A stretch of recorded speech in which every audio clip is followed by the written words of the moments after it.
Hey everyone, Mad About Minifigs here. Welcome back to my channel. Today I have a really exciting video for you. I haven't done this before, but this is going to be the first of many, I hope. Today I will be interviewing Chef Lego Alex.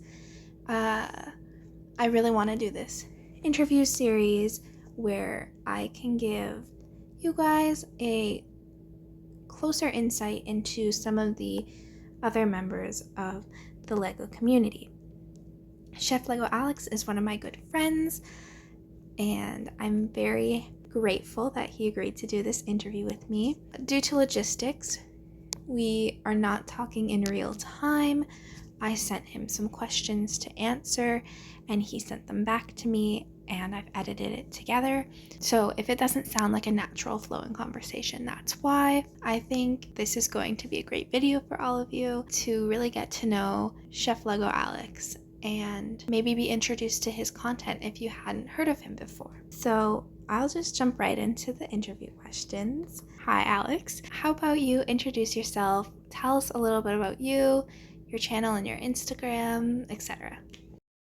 What's up everybody, Chef Lego Alex here, or Alex, and I'm really excited doing this interview with Mad About Minifigs, aka Maddie, and credit goes to her for being the first to ask me to do an interview, which I immediately responded with absolutely.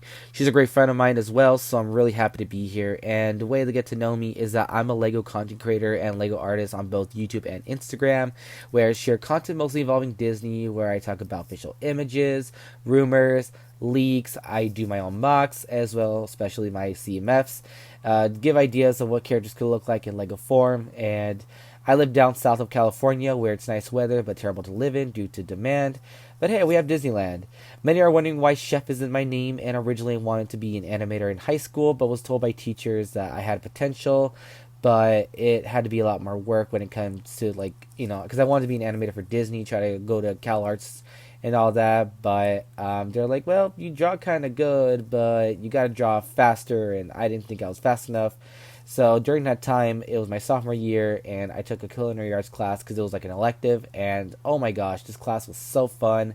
I fell in love with it, so I decided to make that my career, and especially in the background of my family, everybody in my family is in the medical field. Parents, grandma, cousins, everybody's in it. It's just crazy, so I thought I'd differ from them.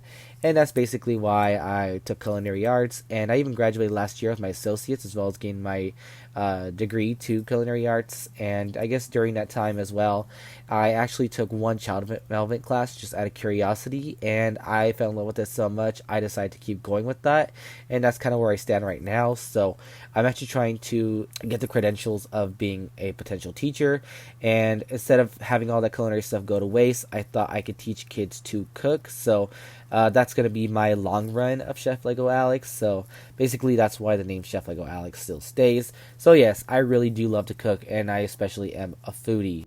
I find it pretty cool that you're able to incorporate your career passion into your Lego-based persona. That's pretty awesome. So how did you first get into Lego, and furthermore, the Lego online community? Introduction to Lego started pretty early, as my family and I would go to Legoland, California, which, fun fact, is a year older than me, and I thought all the models were pretty cool. And then, of course, in preschool, there was also Lego Duplo blocks we had, and we even took a field trip to Legoland, California, as a matter of fact, now that I think about it. And I thought they were cool, but it was just not really my interest. I thought, yeah, cool, it's a bunch of Lego, and that's basically it. But even on my 7th birthday, my friend Leo gave me a bridge chase set from Lego Racers for my birthday. I just recall being an orange car and a police car, and I thought it was cool, but I much preferred my Spider-Man 3 toys so much better at that time. And I was like, yeah, those racer sets are pretty cool, I guess. Not really a fan of them. Until one day, one of my aunts was taking care of a disabled child in the foster system. One day, she brought him to the house, and I guess he saw the Lego instructions on the floor, and he got a hold of them and ripped it, which Honestly, didn't care. I just kind of threw it away. I'm like, yep, all right, it's basically useless now. So I threw the whole set away. I clearly remember. I'm like, yeah, who cares? But I fully didn't get into Lego until 2009. At least I claim that's when I got into Lego. My first set being the Good Neighbors of Bikini Bottom from Lego SpongeBob, which of course was so amazing. And unfortunately, I don't have that set no more, let alone the figures.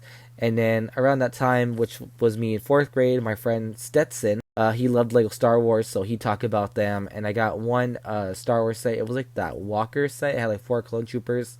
I thought that was cool, but I was more happy the fact I got the Indiana Jones biplane set for Christmas, as well as Indiana Jones 2: The Adventures Continue, which is a really terrible game in my opinion. The first game is so much better.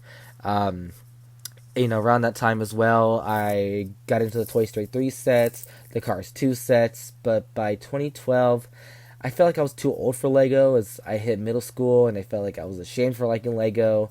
But it wasn't until 2016 when I got back once Sonic was revealed for Lego Dimensions, and from there, I was back with that happening, and then eventually started following Lego accounts that eventually, uh, found accounts that had leaks, and I was like, wait, Lego has leaks? Like, that's so crazy.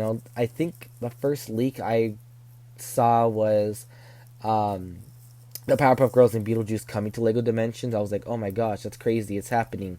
And that's basically how I got back into Lego. I think a lot of us in the Lego community did have a point where we were kind of ashamed to be a Lego fan. But what's really great now is that Lego does have the Adults Welcome line, and they're acknowledging that there are older fans of Lego.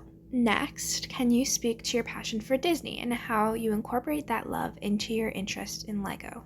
One thing about Disney is that Disney is just timeless. No matter how old you are, Disney is always going to be timeless, and that's one thing I did appreciate about Disney. Now, around the time, I thought, Disney's cool. I mean, I've seen a few classic films. I've seen Pinocchio. I've seen Peter Pan. And then I've seen all the Pixar films. But nothing hit hard for my passion until 2013 with the game Disney Infinity. When I first saw the teasers, I'm like, okay, this game is pretty much Skylanders. The toys alive, put on the base plates, they appear on your TV.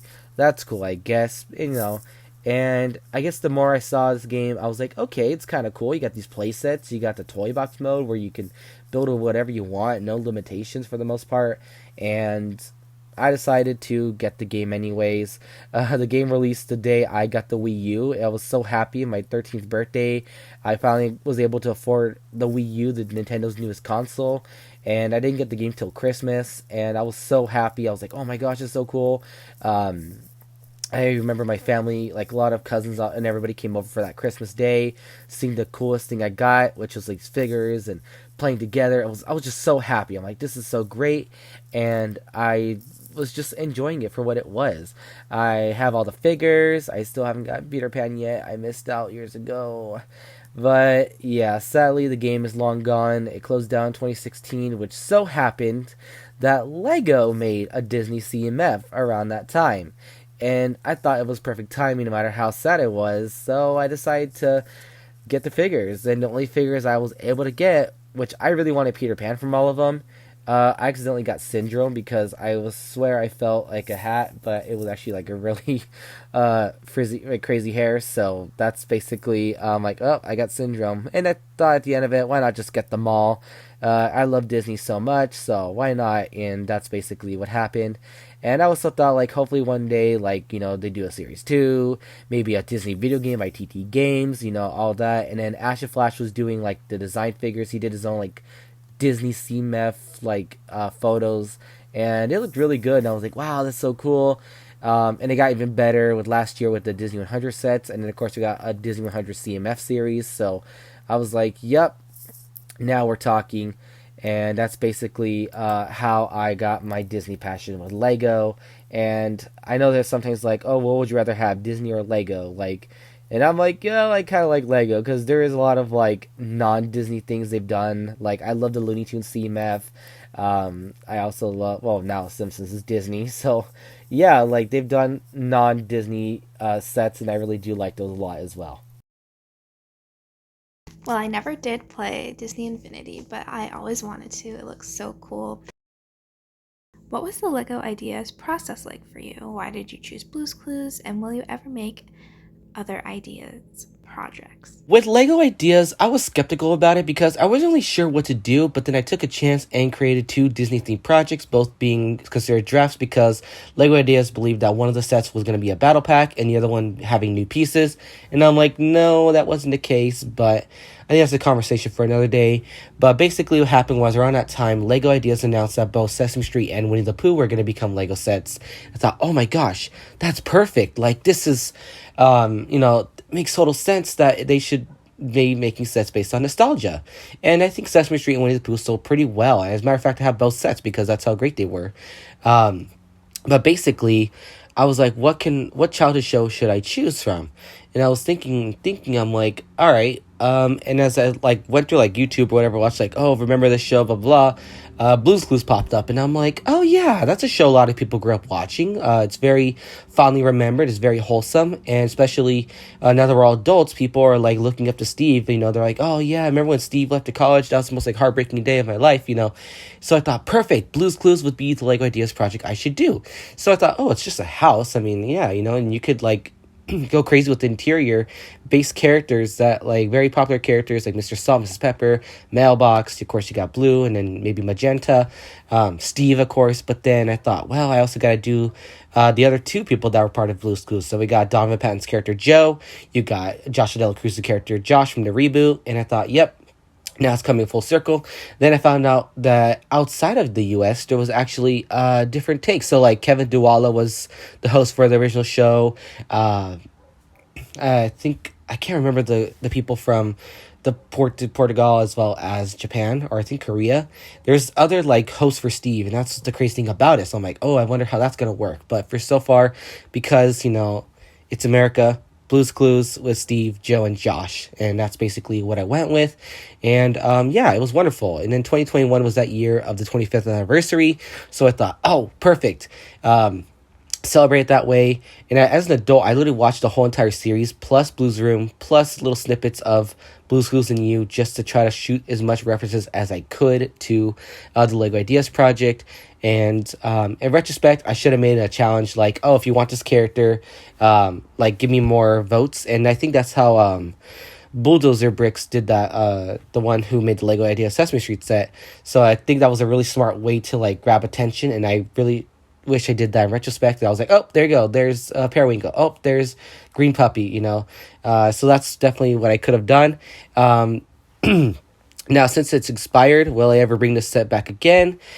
It's unlikely, but it's something I was proud for what I did at the time. And could I do it again? Definitely. I think it could go better. And especially, I've seen other takes on Blue's house or Steve's house, and it's so much better than the way I did it.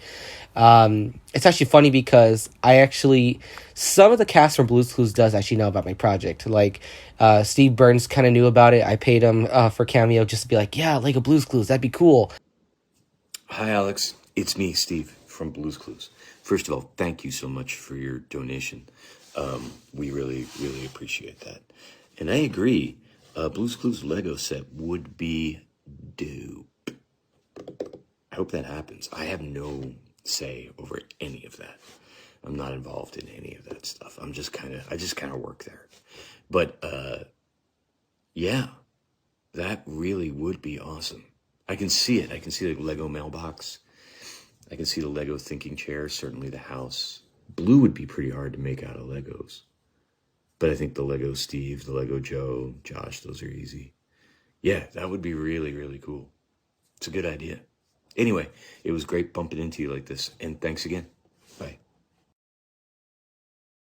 And especially Tracy Page Johnson, the voice actor of Blue, as well as one of the creators of the show.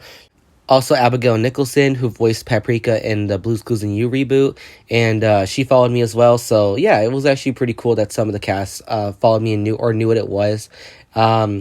But yeah, it was something I kind of wish that I could definitely put more passion on. I don't feel like I put enough passion for it, but yeah, I'm going to sadly shoot the chances of it coming back. I don't know if I'll ever do a Lego Ideas project for Blue's Clues again, but I would definitely love to do maybe some Disney projects, because apparently, despite they said no existing IPs, apparently a lot of Disney Ideas projects are getting accepted. So you never know. And especially, we're in 2024 right now. By 2026, I should say, we're probably going to be celebrating the 30th anniversary of Blue's Clues. So you never know. I could definitely do something, but no promises. Well, I, for one, was a huge fan of your Lego Ideas Blue's Clues project because I grew up watching Blue's Clues. I loved it very much, and I love nostalgia. So, what is your favorite type of content to make? My favorite type of content is pretty much the same as everybody else's, the CMFs. It's funny how I even started that. So when I was younger, I idolized YouTuber Mr. Orange Lego, who used to make custom minifigures using acrylic paint and would use clay and make Mario characters or Pokemon. And for so long, I was so into that, painting on minifigures, but I probably devalued it. But then Asher Flash did like drawing CMFs, and I know he's not the first. There's other people who've done it before, but I was like, oh my gosh, that makes so much sense. It's easier, it's faster. Um, it's definitely cheaper because I don't have to like pay for pieces. I could just draw them instead, and that's exactly what I went with. And I remember watching a video that claimed that like, oh, Action Flash helped me do this, and I was like, oh, okay, cool. It was like a CMF video. I think it was a Sonic one, to my understanding.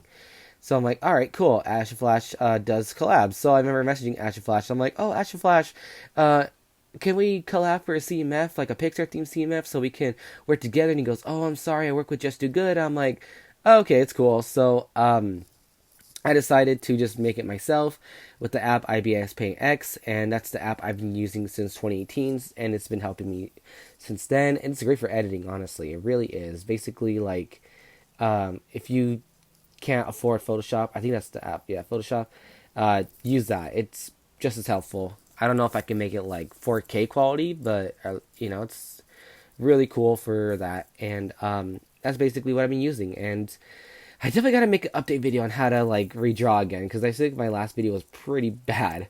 But yeah, so I did the Pixar CMF by myself, and it looks really, really sloppy. Looking back, I'm like, what is this? This is disgusting. And admittingly, I actually stole one of Action Flash's characters in the Pixar CMF, and I was like, yeah, that's not pretty cool. So that's why I decided to do a quote unquote remaster. It wasn't just because like I want to show a year of improvement. It was also the fact I'm like, stealing is wrong. I can't be doing this. So that's why I decided to do my own take. And I mean, the same went for the Mario CMF. That was a controversial CMF I did. When I first uploaded it, a lot of people were like, yeah, this is way, way too similar to Action Flashes. So then I'm like, okay, yeah, you're right. So I try to like quote unquote make it better, but I think the damage was already done, and that's why that Mario remaster happened as well. And I think I did mine a lot better anyways, and I kind of look at them, I go, yeah, there is some of the characters I'm like, I could draw definitely better now, or I could do my own take for what they were given. But for what it was, I was really happy how they turned out at the end of it. And that's why I do these like remasters, not just because like I wanted to avoid stealing, but I just want to show how better these characters could be done. And that's just where I went with since then. Also, too, like, as you noticed mine from Ash Flash's CMFs, I just have them, like, straightforward, while, like, Ash Flash's has his, like, three-dimensional, which that's all cool, and I could technically do that. That's what I did with the Subway Surfer CMF, but I'm not a fan of that. I kind of, like, I think it's so much better just having it straightforward, so, like, design-wise would be so much easier, and, yeah, so that's basically what happened. But I do also love my Lego Disney news. When I share official images, rumors, leaks, many more, which was inspired by my favorite YouTuber Papagenos, how he talks about Nintendo Direct rumors or any leaks and all that. And that's basically why I do the Lego Disney news, especially like I want my channel to stand out for being Disney content. And yeah, so unfortunately my CMFs have gotten hard to do, lack of like free time with work and school, and that's why my CMFs have taken longer. And it's only like, that's why I make like special events like, oh yeah, you just gotta be there to see the CMF like be released. So I do try to fight quality over quantity, and that's why like I'm thinking about stopping on the 50th CMF. Coincidentally, I also got into CMFs through Ashen Flash. I really like how your style is straightforward, where most people do tackle the three-dimensional. I personally do three-dimensional, and it can be quite challenging. I do recommend your CMFs to anyone who hasn't seen them because they are some of my favorite CMFs that I've ever personally seen in the LEGO community. How do you juggle your content creation on top of other life priorities? Yeah, it's not really easy because when I upload Lego Disney News, I always apologize on how late it came or how editing can be time consuming, even for like a 30-second video. I do balance my personal life with my hobby. My spouse, Josie, has done so much for me and supports my interests the way I support her with Monster High collecting, or should I say, scollecting. But I do consider myself someone who takes every single second importantly and beat myself up if I sleep in or start getting tired. Luckily, I work a job that's extremely flexible for schooling and just morning errands. I'm pretty energetic in the mornings, so I take my time to maybe draw a minifigure or try to quickly edit videos. So that's basically how I kind of balance my life in Lego as well as personal. It's good that you're able to find that balance and like know when your best time to draw would be. Other than Disney, what LEGO themes do you enjoy? Outside of Lego Disney, I love the Harry Potter revival. It's doing so amazing, but I kind of want it to end as we're in Hogwarts System number 3, and I'm starting to skip on many sets because I don't think I need a Patronus build or many more Hedwig kind of builds. But yeah, I mean, I think they're great and all that. It's just, I'm like, oh, okay, I might actually skip on the set, blah, blah, blah. But I also do hope for a new Lego Harry Potter video game, as we haven't gotten one since 2011, and we definitely need a new one. I do love the Sonic sets, of course, the botanical sets, and I'm up to date with those. And I also think I like the Lego Idea sets as well. They're all pretty great. Honestly, I don't really buy any Star Wars or Marvel. Maybe I'll buy one or two sets, but honestly, that's it. I don't really buy a lot of like other than Disney. Disney is like my first day usually, and Harry Potter is like, okay, maybe it's on sale or something. So that's probably the two themes I keep up a lot on. I definitely hear you about that, dealing with how repetitive LEGO Harry Potter is getting. What is your all-time favorite set or most wanted set? My favorite Lego set has to be the Pizza Planet truck from Toy Story 3, which I did own back in 2010, but of course I accidentally dropped it, destroyed it, and of course I lost everything with it.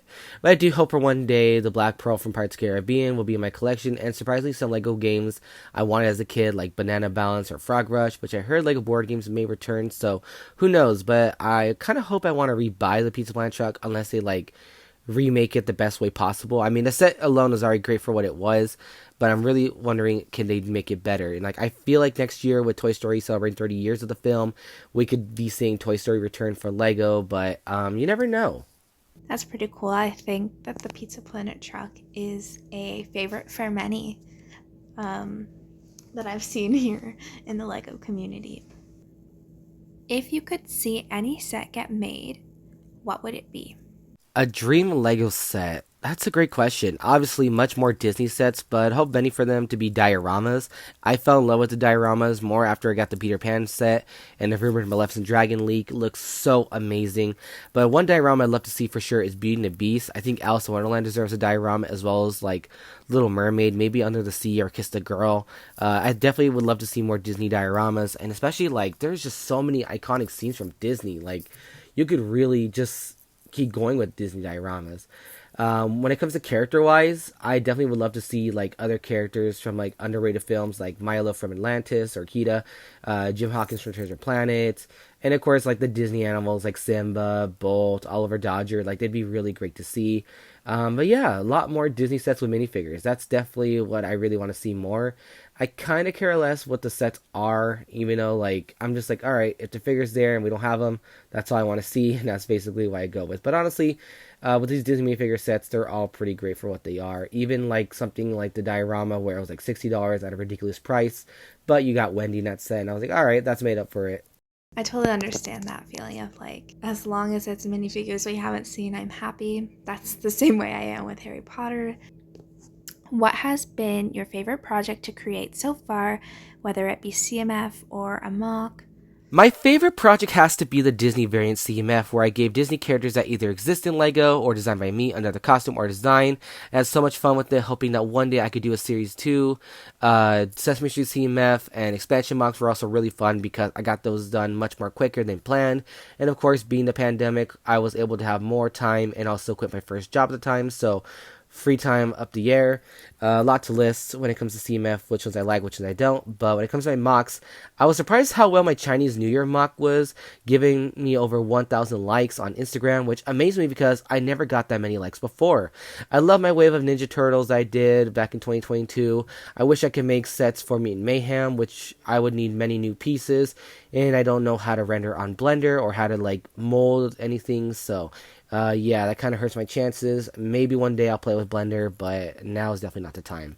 I do have a diorama I did make for Frozen celebrating the 10th year anniversary, and it looks really nice. I really hope one day I do show it, but I really wanted to honestly make it in person over just doing it digitally like I usually do, because this is something I would love to display.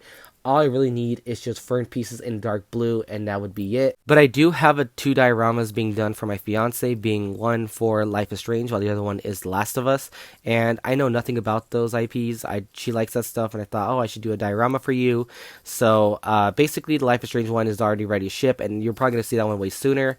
The only thing is that I'm just looking for somebody who could do torso per designs on torso pieces, because I have torso designs for both Max and Chloe, and I'm really hoping that someone can do the design, because basically the whole set's done.